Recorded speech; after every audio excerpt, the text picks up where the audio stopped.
wanda pohanga Kutlay chimut Wisyaw yapa Taslem ipor watrang okami Sekiatan hei chamati Tam pungat wanda pohanga Kutlay chimut Wisyaw yapa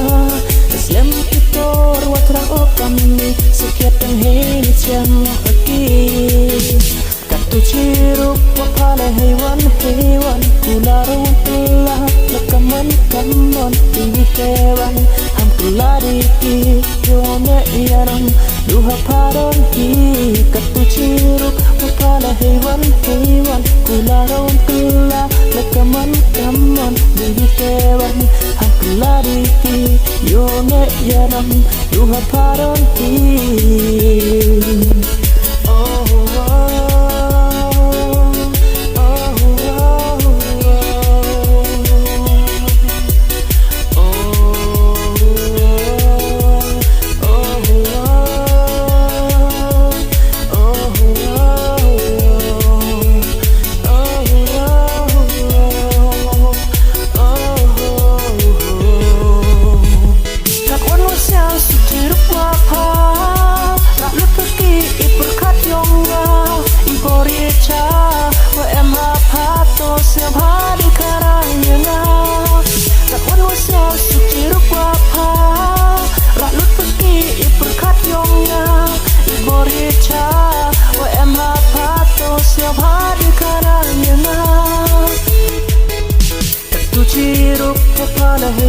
Hewan Kularung kela Lekaman kamon Dewi tewan Hampilah diki Yone iyanam Duha paron hi